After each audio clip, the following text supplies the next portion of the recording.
What's up, my fellow day traders? Hacking the PDT rule. Always a fun topic. I always get a bunch of questions on this.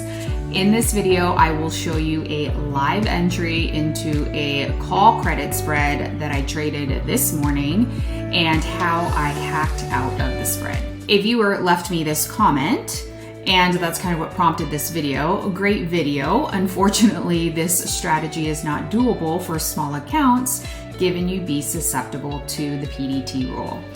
Everything that I trade is scalable and small account friendly. Every single YouTube video that I've ever posted is scalable for a small account. All right, a very quick refresh on what is PDT and why are we hacking it. So PDT stands for patterned day trader, and your broker will consider you a patterned day trader if you make more than 3 day trades in a 5-day rolling period.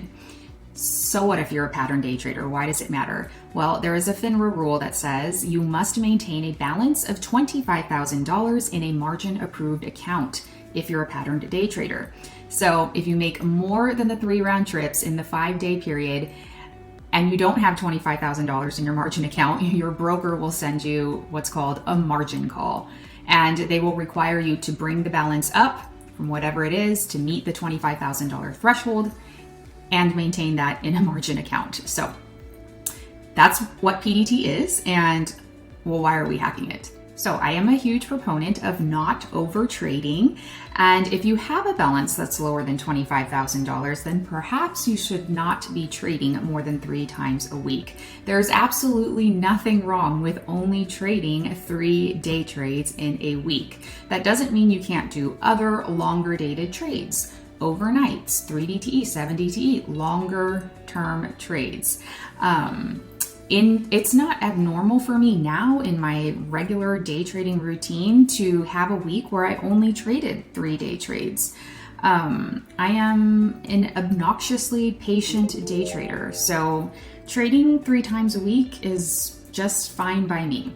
Having said that, growing a account that I know small is like kind of subjective, right? But like growing an account that has a balance of less than $10,000 to say $25,000 can be painfully slow, even for me, if you only have 3 day trades available to you. So I think that most people who are seeking this hack have probably dialed into some sort of strategy that works, but it needs to be executed more than 3 times a week. So let me show you how this, let me let this live trade roll and then I'll show you. All right, so here is a small position I just filled. It's a call credit spread and I am short the 440 and I just basically need SPX to stay down and away from my short strike, right, in order to profit.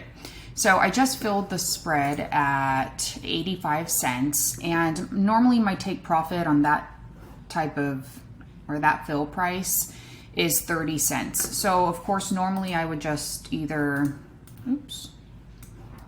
come here, create my closing order, and I would buy them back at 55 cents, right? A net gain of $30 a contract. Instead, I'm going to hack out of the spread. Well, what I'm actually going to do is show you the difference in fill time for the hack spread versus the regular buy to close spread. So let me go ahead and send the... All right, so I've got that regular trade working. I need to be quick here.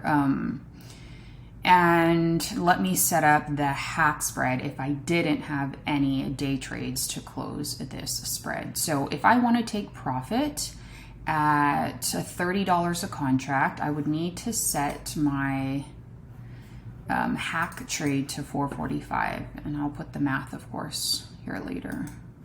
So 40-45 call, come to the option chain, choose the 40-45 put, and what did I say, 445, and we'll get, all right, we've got these both working, so just doing this to show you what the difference in fill time is between the hack trade and the regular buy to close way. I'll be back.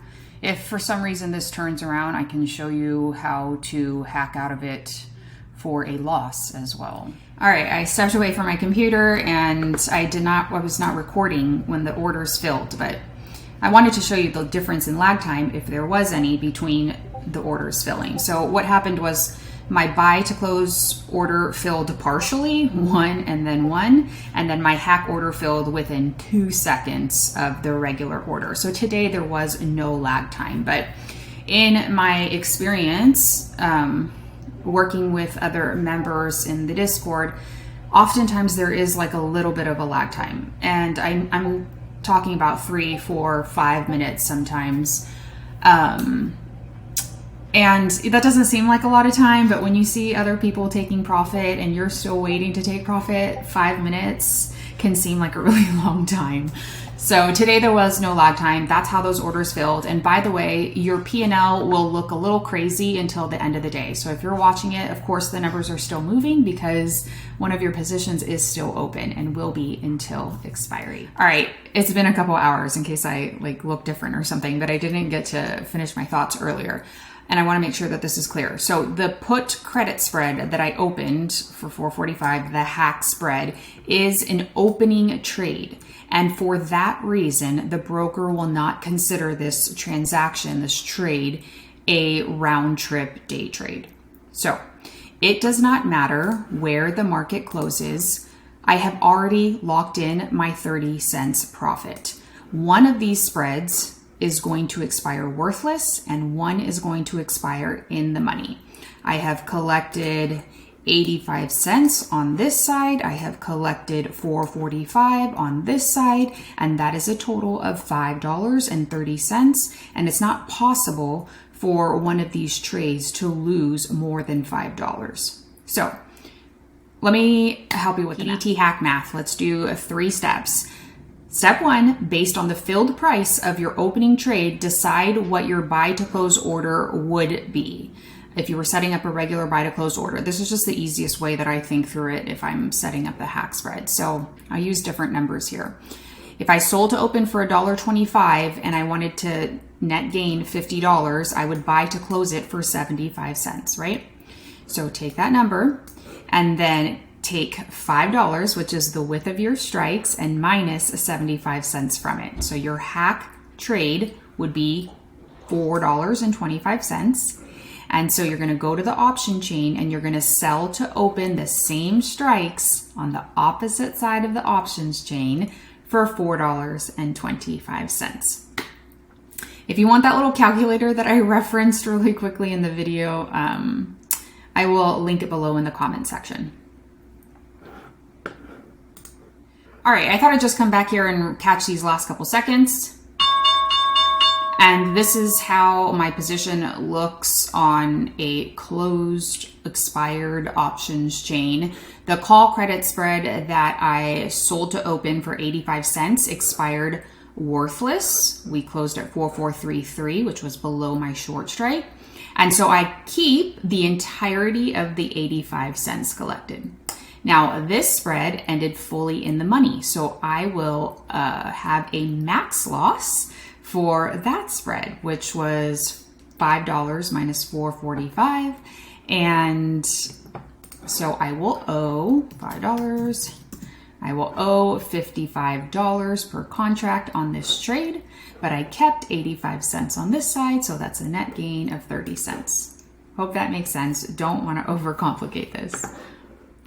All right, final thoughts. This hack can only be used for cash settled tickers. Since you are leaving your trades open until expiry, one of them will close in the money and you don't want to be assigned hundreds of shares.